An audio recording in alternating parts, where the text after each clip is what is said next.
Thiruvananthapuram medical കോളേജിലെ urology വിഭാഗം മേധാവിയായ doctor Haris തൻ്റെ മുമ്പിൽ വരുന്ന രോഗികളെ ചികിത്സിക്കുന്നതിൻ്റെ ഭാഗമായി സംവിധാനത്തിൻ്റെയും സിസ്റ്റത്തിൻ്റെയും ഒക്കെ പ്രശ്നങ്ങൾ, തടസ്സമായി മാറുന്ന പ്രയാസങ്ങളെക്കുറിച്ച് അദ്ദേഹം ബന്ധപ്പെട്ടവരോട് പലവുര ആവർത്തിച്ച് പറഞ്ഞിട്ടും സാധ്യമാവാത്തതിനാൽ ആ മനോവിഷമത്തിൽ അദ്ദേഹം ആ വിവരങ്ങളൊക്കെ തൻ്റെ ഫേസ്ബുക്ക് പേജിലൂടെ അദ്ദേഹം പോസ്റ്റിട്ടത് പിന്നീട് അത് വലിയ ചർച്ചകൾക്കും വിവാദങ്ങൾക്കും ഒക്കെയാണ് തിരികൊളുത്തിയത്.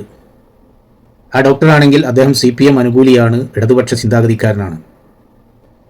എന്നാൽ അദ്ദേഹം ചെയ്യുന്ന ആ ജോലിയിൽ ആത്മാർത്ഥതയുള്ള ഒരു പച്ചയായ മനുഷ്യനാണ്.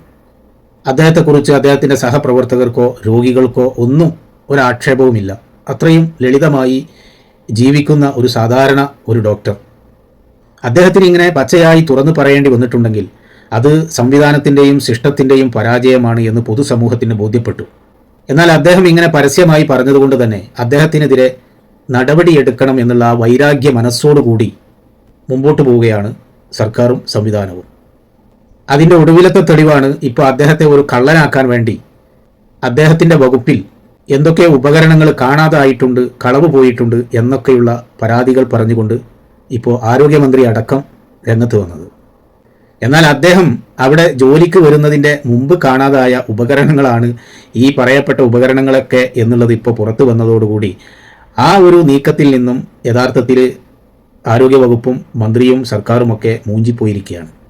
എന്നാൽ ഈ ഡോക്ടർ യൂറോളജി വകുപ്പിൻ്റെ മേധാവിയായി ജോലി ചെയ്യുന്നതിൻ്റെ മുമ്പ്, ഒരു വർഷം മുമ്പാണത്രേ, ഈ കളവ് പോയ സാധനങ്ങൾ, ഉപകരണങ്ങൾ, വിലപിടിപ്പുള്ള ഉപകരണങ്ങൾ, ഇതൊക്കെ ആര് മോഷ്ടിച്ചു കൊണ്ടുപോയി, ആരാണ് ഇതൊക്കെ കട്ടെടുത്തു പോയത്, എങ്ങനെയാണ് ഇതൊക്കെ നഷ്ടപ്പെട്ടത്, അതിന് എന്ത് നടപടിയാണ് ആരോഗ്യവകുപ്പ് സ്വീകരിച്ചിട്ടുള്ളത്, ഈ വക ചോദ്യങ്ങളൊക്കെ വീണ്ടും ആരോഗ്യവകുപ്പിനെതിരെ ഉയരുകയാണ്. ഇതൊക്കെയാണ് നമ്മുടെ സംവിധാനത്തിലും സിസ്റ്റത്തിലും നടന്നുകൊണ്ടിരിക്കുന്നത്. അപ്പോൾ അന്ന് നഷ്ടപ്പെട്ടു പോയ ഈ സാധനങ്ങളൊക്കെ ഈ പച്ചപാവം മനുഷ്യൻ്റെ മേലിൽ വെച്ച് കെട്ടി അദ്ദേഹത്തെ ഒരു കള്ളനാക്കി അദ്ദേഹത്തെ പ്രതികൂട്ടിൽ നിർത്തി അദ്ദേഹത്തെ വേട്ടയാടാനായിരുന്നു ആരോഗ്യവകുപ്പ് ശ്രമിച്ചത്. പക്ഷേ അത് മൂഞ്ചിപ്പോയി എന്നുള്ള വാർത്തയാണ് ഇപ്പോൾ വന്നുകൊണ്ടിരിക്കുന്നത്.